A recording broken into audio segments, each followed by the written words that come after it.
Hi everyone. Hey!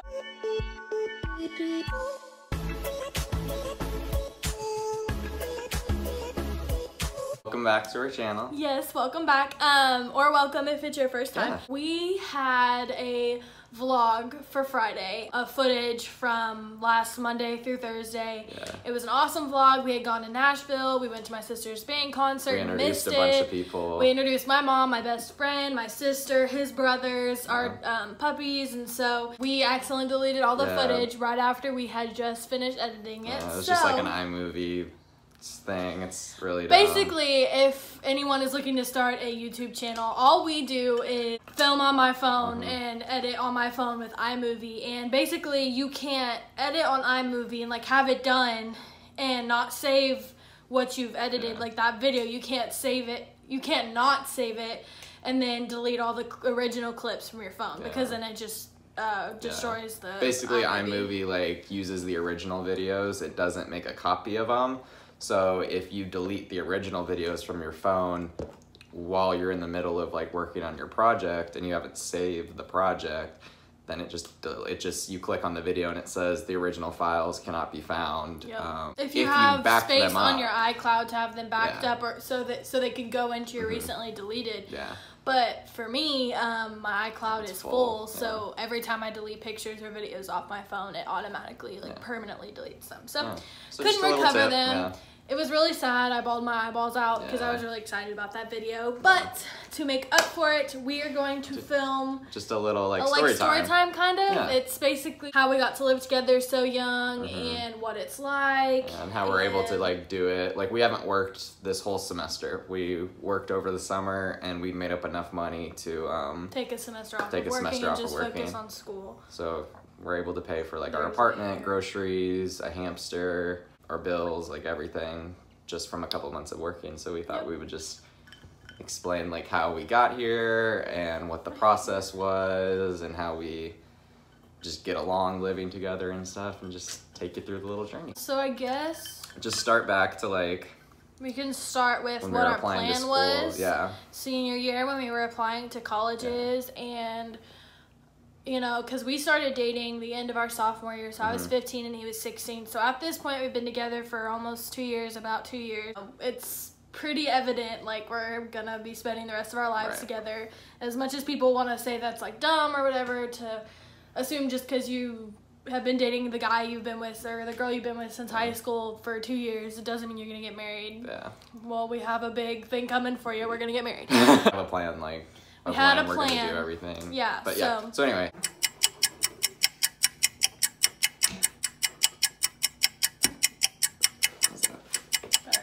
The plan was I wanted to be a music therapist, and that's just kind of like a regular therapist, but instead you do music with them instead of just talking in therapy. That's what I wanted to do, or at the time what I wanted to do. So I was gonna apply Belmont University in Nashville, and it was the only university that had the music therapy major. I applied there and got in for my academics, but I still needed to audition. I didn't prepare for this audition the way I should have. I had never really been trained to do a classical solo piece on my own with a piano playing with me. I wasn't really prepared. I just did not know how to prepare for that audition. So went in, did terrible, realized, you know, I could go to Belmont and just do academics at first and then kind of decide or like re-audition. But I was like, you know what, there's this thing called the Tennessee Promise, and the Tennessee Promise is any student who graduates from high school can go to community college for free for 2 years. Basically, that is genius because the first 2 years, even 3 years of college can be just stuff that you learned in high school all over again. And so why would you waste all your money going to a big university when you could go to a community college for free and get all that stuff done? Plus, so, I think Belmont's like a lot. $40,000 a year or so. It's expensive. ridiculous. So I was like, okay, there's no point in going to this big university if I'm going to change my mind or I'm going to have to re-audition. So let me just go ahead, go to community college, figure it out, and get gen eds done. So I applied to Columbia State after that and got in and started going and was going to go there. Just I had no clue what I wanted to do. I think I settled on nursing just for the heck of it because, I mean, honestly, the thought of being a nurse is cool, but I just don't have the work ethic to Yeah, nursing's intense. study to be a nurse. Yeah. Like, you have to study really hard and get really good grades. And also, like, I'm very kind of queasy about blood and shots, and so I don't really think it'd be... I know now it's not the major for me, but at the time I was like, woo, I'm gonna be a nurse. So. While she was going through that whole process, I was going through a process too because I applied to Lipscomb University, which is a university in Nashville, and I applied to the University of Tennessee. Obviously, I ended up choosing University of Tennessee because I'm here, but the process to get there was, like, I got the scholarships back, and it was pretty similar. Like, I was getting pretty much the same money for both schools. Both schools are kind of around the same price. I think Lipscomb might have been maybe a little more expensive, but not super expensive. Like, there wasn't a super big difference. And side note, Belmont and Columbia State would have allowed me to stay at home and live at home. That's true, yeah. So that is another big perk. I wouldn't have had to pay for room and board, and you don't live on campus when you go to a community college. Yeah, so I'll rephrase that. The reason why Lipscomb is an expensive college, but the reason why it was going to be similar to UT is because I would have been living at home, and room and board was like Lipscomb's in Nashville as yeah, well. So room and board was like $10,000, I think, for Lipscomb, so it was expensive, but I would have lived at home. So I was kind of torn between which school to go to because the University of Tennessee is an awesome school, and I know it's an awesome school. But it was 3 hours away. But it's 3 hours away, and so I kind of came to the conclusion that I was going to go to Lipscomb, and then I didn't like specify that I was going to go to Lipscomb. I just, like, me personally was like, I think that's the choice I want to make. But yeah, so it's close to my family. It would have been close to Jill. So, like, those were two big factors that would have made me want to stay there. But then just after kind of thinking about it more, I was like not even thinking about living together with Jill yet, but I was just kind of like, I think I want to go to the University of Tennessee. So I ended up telling Jill, and This started a huge she fight. was really I had upset. no clue why he wanted to go to Knoxville when he could essentially pay the same thing to go to Lipscomb and be, like, close with me. And, you know, I think a big reason, it wasn't about being long distance because we kind of were already doing long distance because we went to different high schools. So we had to wait till breaks or weekends to hang out. Granted, he was only like 15 minutes away, but it still was kind of long distance. Yeah. We couldn't hang out whenever we wanted. We didn't see each other at school. We were going to finally be at a place where we could see each other whenever we wanted. And he was like, you know what? I think I'm going to go to school 3 hours away. I was like... Yeah. So, like... that kind of started a fight, but then, you know, after a while we were okay. And it wasn't so much a fight as, like, she was, like, holding me back or anything. It was more of just, like... I just didn't understand. Why, yeah. So, that you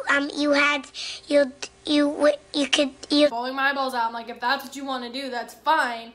But I just have no clue why you would do that when you could stay here and be with me and your family. And cut to now, it's the best decision that we could have made. Blessing in disguise. Because we probably wouldn't be living together. One, because apartments in Nashville are really expensive. Even in, like, Brentwood, where I live, which would have been kind of centralized between Columbia State and Lipscomb, it still just is anywhere expensive. Near Nashville is really expensive because it's like the poppin' city where everyone wants to live for some reason, and so everything is really expensive. Yeah, so we wouldn't have lived together until probably we graduated. So it's definitely a good thing. But at the time, it was like, you know, it was tough. Yeah, we were talking and we were like, okay, well, if you're going to Columbia State for 2 years, why don't we do that? You'll finish up your degree at Columbia State, you'll get your associate's degree, and she could attend UT and either live on campus, and we'll both live on campus and just see how that goes.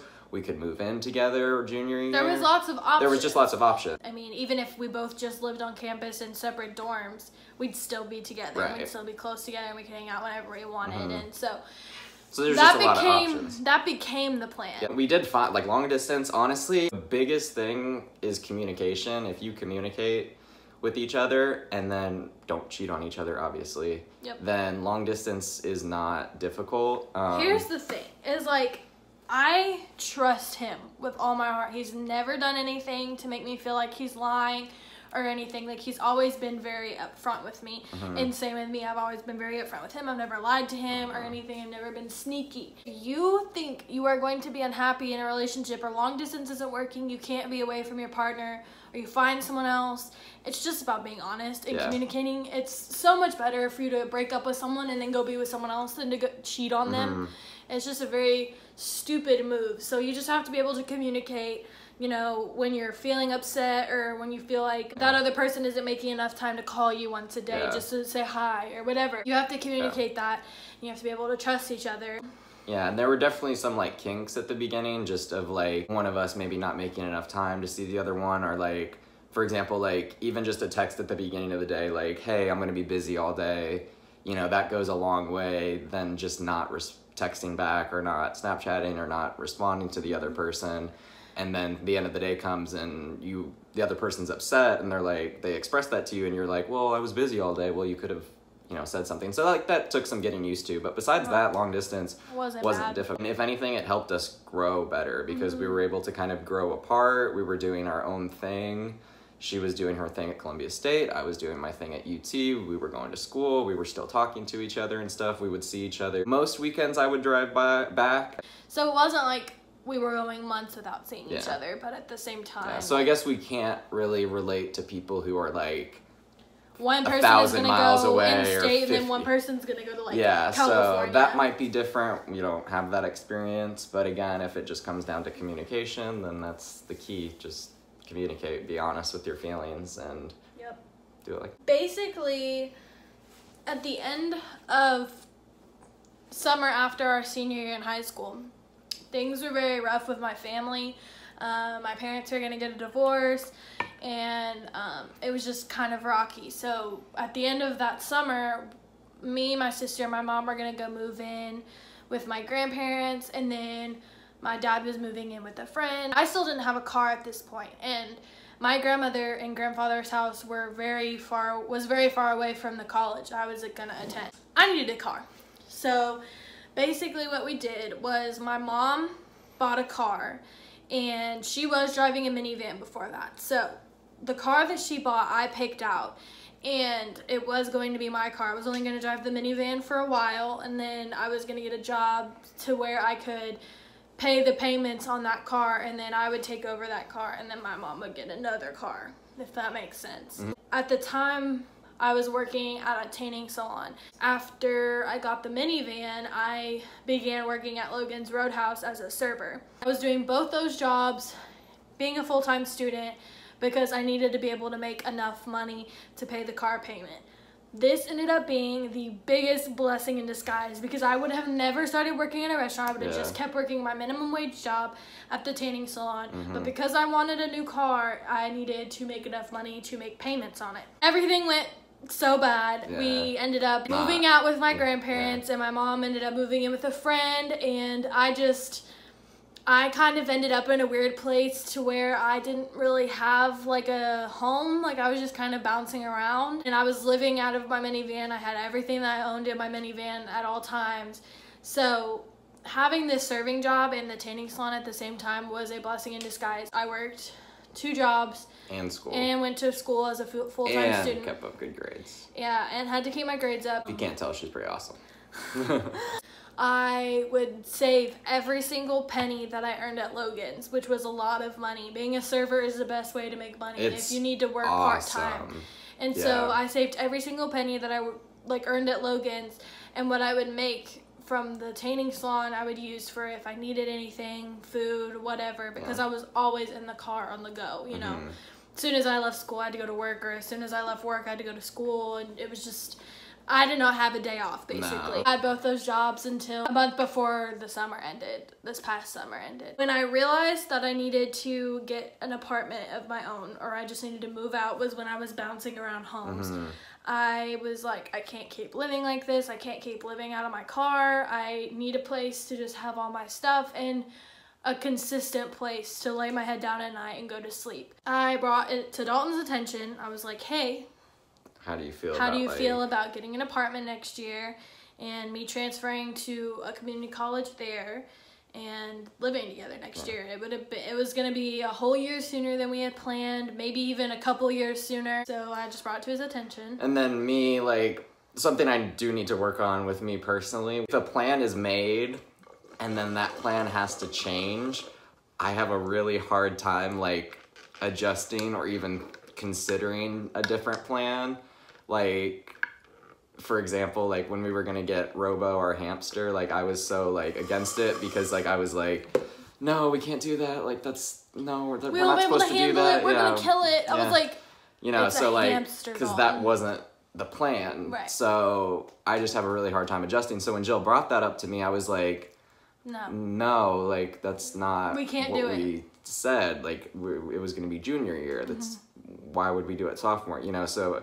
It took me probably like a week. I remember I was just in the car. I was just kind of like, yeah, let's do it. Like, why not? It's 1 year earlier. Like, that doesn't make a difference. The reason that job at Logan's was a blessing in disguise is because I never ended up getting that car that my mom bought because of the way things happened and having to move out of my grandparents' house. My mom just couldn't like save enough money to give that car to me and then go ahead and buy a whole nother car. So I drove the minivan for almost a year. Right before we moved into our apartment, I bought another car from a friend. Yeah, so Dalton finally was on board with getting the apartment. I don't want people to think like I like forced him into it or made him feel like he had to. I just laid everything out for him. I was like, look, here's my situation. I know you know what I'm going through. I need a consistent place to live. This would give us a chance to not be long distance anymore. Right. It is totally possible. Apartments are so much cheaper in Knoxville, and if you think about it, if we're splitting the cost of an apartment, it's even cheaper. More, yeah. I told him, I was like, if you go ahead and get a job and just work on the weekends, I already have this much money saved, we'll be golden. And so I told him, I said if he didn't want to, I would just get an apartment with a friend. I'd figure it out. I'd get an apartment on my own. I'd do whatever. He decided that that's what he wanted to do, and so we started working on it, and now here we are. Once we realized we were going to get an apartment, then we were like, okay, like what kind of apartment do we want? Do we want 2 bedrooms? Do we want 1 bedroom? And I think back when we started looking for apartments in Knoxville, we weren't very good at it. Like we just kind of found a cheap 1 bedroom and was like, okay, we'll go for this one because it's cheap. And we should have looked at the reviews of the place. We should have toured it before anything. But I mean, our apartment's not bad. It's an awesome apartment. It's a great first apartment as well. 100%. But had we looked a little harder, had we done a little more research before we applied for one, we could have gotten one that was a little bigger for only like a couple $100 more, which is where we're gonna move next year. Right. But the apartment we're in now, the thing that kind of drew us more to it. There's like a mark on my hand. I have no clue what it is. Anyway, the thing that drew us to this apartment was she had a friend who lived in this apartment. We would always see it on her Snapchat story. It seemed like she really enjoyed it. Jill asked her about it. She said she enjoyed it. We were like, okay, like we already know like someone who's living here. We know that she liked it. So we were like, you know what, let's just do it. I ended up touring this apartment, and it did look small, but it's just kind of hard when you're first moving out, I guess, to kind of conceptualize like how much space you're actually gonna need.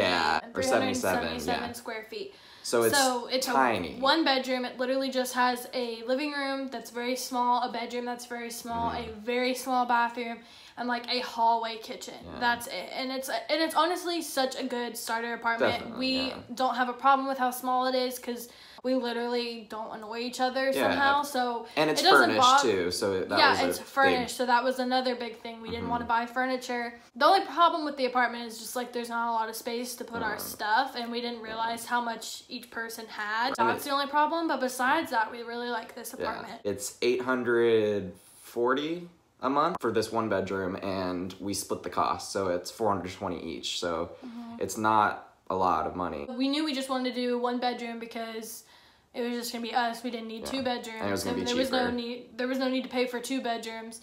It was just the only problem is this is like a college student type apartment complex. So it's like that's why it's furnished, because most college students aren't ready to pay for their own furniture yet. And it's on UT's campus, so it's made for college students. And so most college students don't have boyfriends and girlfriends that they buy 1-bedroom apartments with. So the whole problem with this whole apartment complex the whole time was they didn't really know how to handle our situation. They didn't know, like, we called and we're like, do we need to both sign a lease? And they said yes. And then by the time we ended up moving in, that was a problem because it had it set up for both of us to pay for the full price of the 1-bedroom when we're supposed to be splitting it. $40 each. They obviously told us that they weren't gonna make us pay that and stuff. So technically it's only my name on the lease.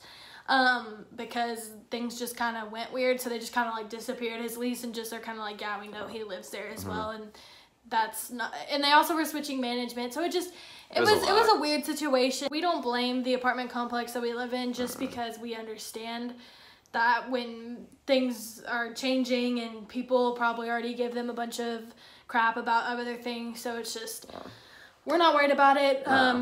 We're happy living here. We love it. Living together has been amazing. Awesome. I'm so just like beyond happy that we finally live together, because through the summer we pretty much lived together at his mom's house. We kind of got a taste of what it was going to be like, but we still weren't doing fully everything that you would do when you live alone in your own apartment with a significant other. And or washing the laundry, dishes or dishes, stuff like that. Living together has been amazing. We have an amazing system for everything. If it's time to do homework, we both sit on the couch and do our homework and study together. We take care of our hamster together. Cleaning the apartment when it needs to be cleaned, we get it done. I load the dishwasher, he unloads it. I load the washer and dryer, he unloads the dryer and folds it. If something needs to be vacuumed, it's kind of just like whoever does notices it. Or try to just like deep clean the apartment like once a month, where we just go through and Clorox everything, dust, just make everything nice. A lot of people do have trouble living with each other because it's such a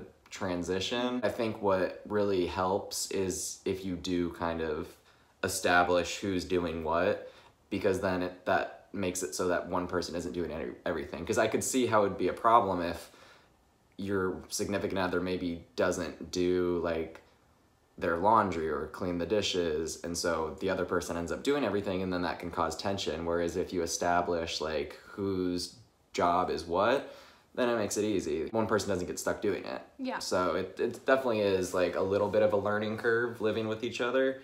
Yep. But if you communicate and if you just really invest time into it, it's a really great experience. Besides just like knowing who's gonna do what, like chores, I think a big thing that made living together so much easier is the fact that we waited till after we had been dating for 3 years to move in. Because after 3 years of dating someone and seeing them consistently, we already knew pretty much everything about each other. I knew how he pretty much lived operates and how he does everything, and same with me. He knows how I live. He knows all this stuff, and so it wasn't a very hard transition because we already knew so much about each other. It honestly wasn't hard in an aspect of like it made us start arguing more because we were spending more time together. Like we pretty much always spend our time together. So it really, the only thing that was different was we just bought a place and put our stuff in it. Really. Like, I will say though, it has, I think,